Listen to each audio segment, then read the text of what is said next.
Imam Khomeini ridwanullah taala alaih mengatakan bahwasanya yang andil di dalam kemenangan revolusi sehingga berhasil menumbangkan rezim Syah, rezim yang otoriter, rezim yang pro dan bisa dikatakan anak emasnya Amerika, itu 50%-nya adalah kaum wanita.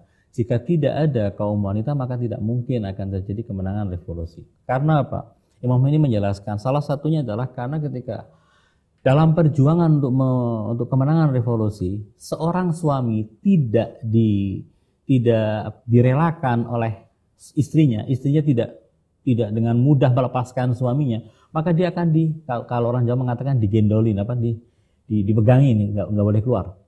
Atau peran seorang ibu ketika anaknya mau ikut terlibat dalam perjuangan, dia tidak akan mengizinkan anaknya.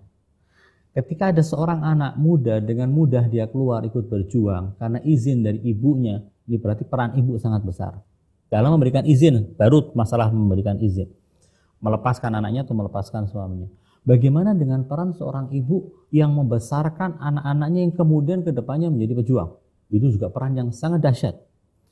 Dan tidak bisa dinafikan peran kaum wanita dalam masalah membangun sebuah peradaban, membangun sebuah masyarakat dan tatanan.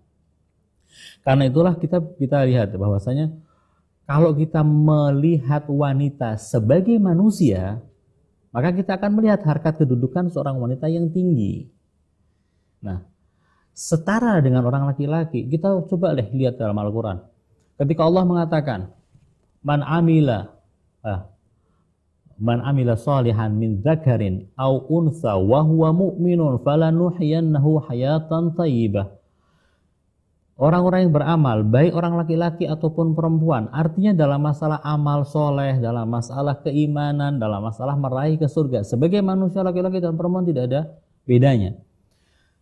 Tapi kalau melihat dari sisi perbedaan fisik, iya, tentu pasti akan ada perbedaan kewajiban, perbedaan tugas, perbedaan juga hak. Ketika terjadi misalnya perang misalnya, sama-sama sebagai manusia, maka wajib untuk mempertahankan akidah, mempertahankan agama, mempertahankan negara. Kalau negara kita diserang. Cuman masalahnya seorang laki-laki akan dituntut untuk maju ke medan perang. Perempuan untuk mendorong laki-lakinya untuk maju. Mendorong anak-anaknya untuk maju. Mempersiapkan segala sesuatunya bisa dipersiapkan di belakang front. Ini semua menuntut keterlibatan sebagai manusia. Tapi tugas berbeda-beda. Porsinya berbeda-beda karena perbedaan yang ada antara laki-laki dan perempuan. Antara laki-laki dengan laki-laki saja juga berbeda ketika masalahnya fisiknya berbeda misalnya. Posisinya berbeda maka tugasnya juga akan berbeda. Tapi dari sisi kemanusiaan tidak ada perbedaan sama sekali. Nah, manusia-manusia suci, misalnya seperti Rasulullah telah menggambarkan dan menggariskan masalah kewajiban orang perempuan dan orang-orang perempuan suci seperti Sayyidah Fatimah Zahra alaihassalam, Sayyidah Zainab Al-Kubra alaihassalam, Sayyidah Fatimah Ma'sumah alaihassalam. Ini memberikan contoh-contoh yang paling gamblang kepada kita bagaimana sih peran seorang wanita seharusnya di tengah masyarakat. Apakah harus terkucilkan dari masyarakat ataukah tidak? Ternyata tidak. Perempuan bisa berperan di tengah masyarakat, tapi tetap dengan menjaga, tadi saya katakan, agamanya dijaga, kehormatannya dijaga, dan sesuai dengan porsi yang dia bisa mainkan itu perannya.